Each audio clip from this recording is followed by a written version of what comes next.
Welcome. I'm Cece.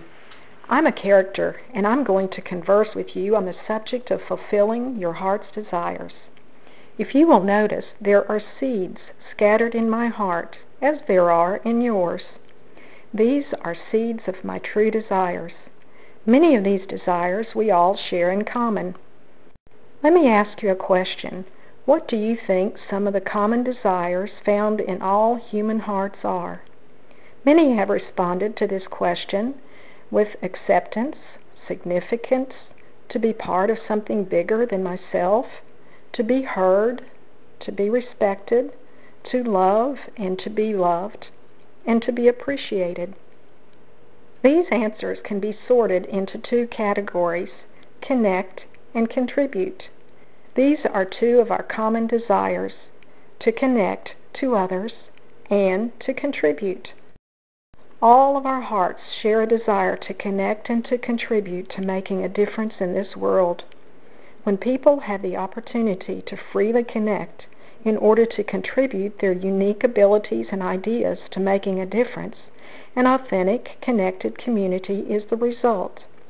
So we can say very simply that our true desire is for an authentically connected community. It is important to know our desire because desires are motivating. They are a combination of a want and a need.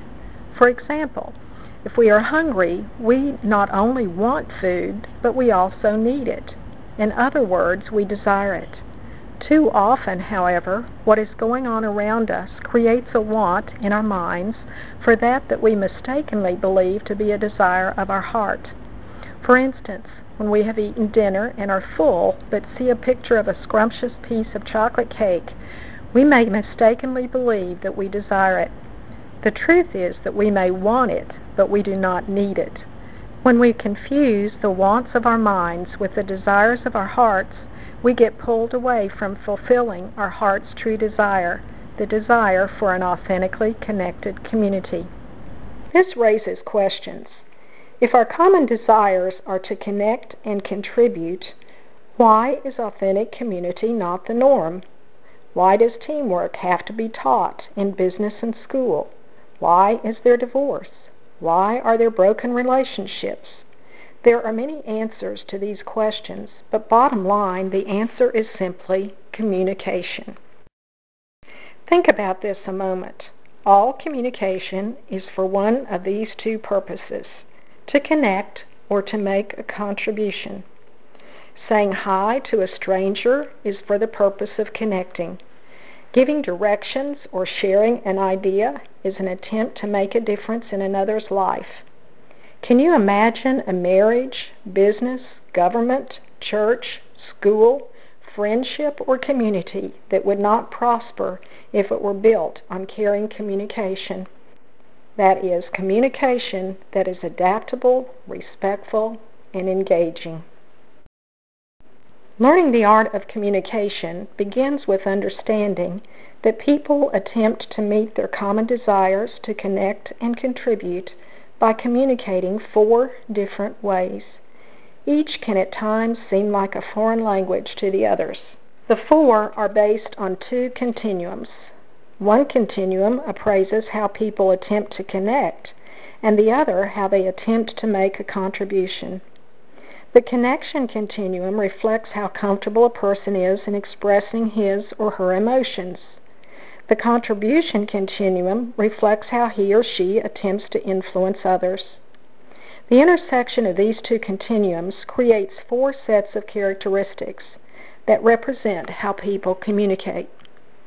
These 4 are not representative of that part of each one of us that makes us an individual. Instead, they characterize the 4 ways that individuals attempt to fulfill their heart's desire for connected community. Their attempts are observable in their behaviors and can be heard in their choice of words. We will begin learning the art of caring communication by first identifying what your characteristics are. We will do so by first answering 2 questions. Answer each one based on your preferences. There are no right and wrong answers. We are all characters. The only difference is that some of us know we are and others of us do not. The first question has to do with how you attempt to connect.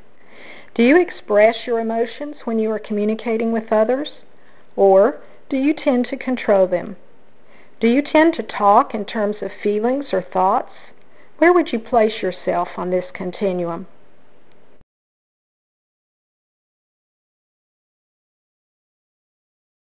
The second question has to do with how you attempt to make a contribution. In order to attempt to influence others, do you tend to tell others what to do or what you want, or do you tend to ask them a question?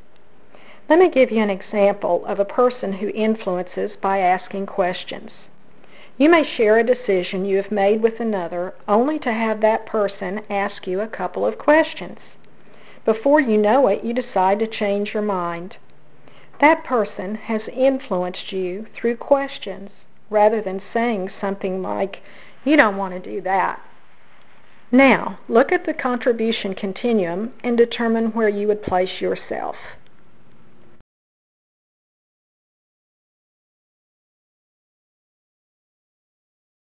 One more exercise. Rank in order of what makes you feel significant and safe. Results that are observable, acknowledgement of effort and ideas, dependability of people and environment, deference to decisions. Do you feel significant and safe when you achieve results that are observable, when others acknowledge your effort and ideas, when the people around you are dependable and the environment is calm, or when others defer to your decisions? Now let's transfer these answers to the grid. The horizontal continuum refers to how you attempt to connect with others, and the vertical one with how you tend to try to make a contribution. Mark an X on each one based on how you just answered the questions. Do you tend to control or express your emotions? Do you attempt to influence others by telling or asking?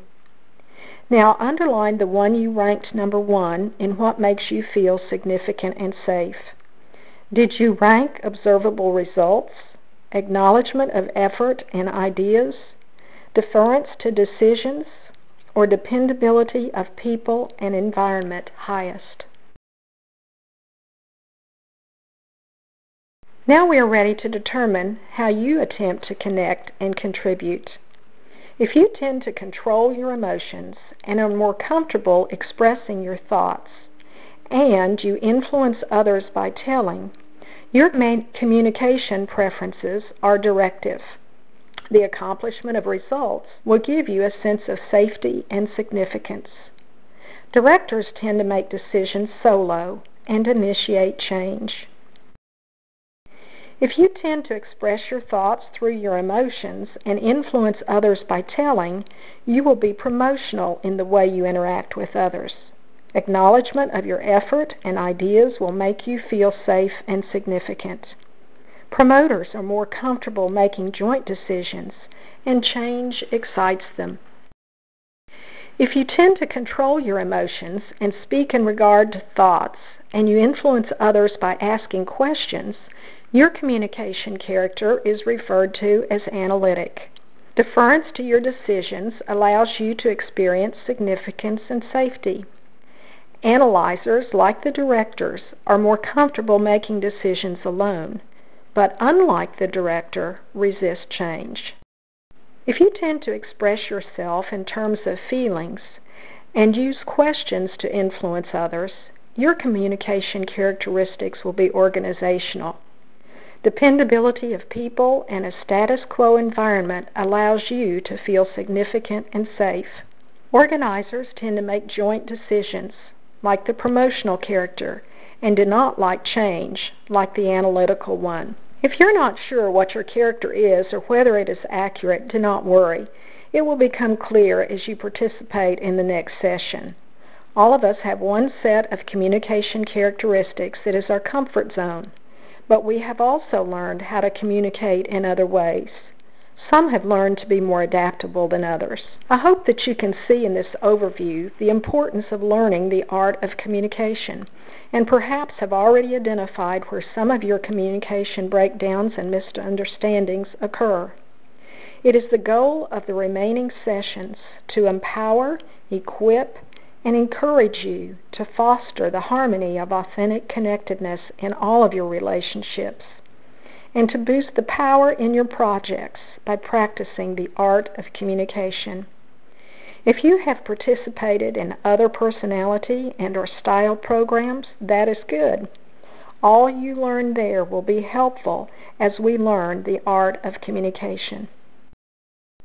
In the next session, Distinction, Not Division, we will learn the characteristics of each of the 4 communication characters and specific words that when used will serve to strengthen and perhaps restore the relationships on which your lives are centered. Thank you so much for participating in this session. I hope that you will participate in Distinction, Not Division, and join in our movement to make a difference in this world by learning the art of communication.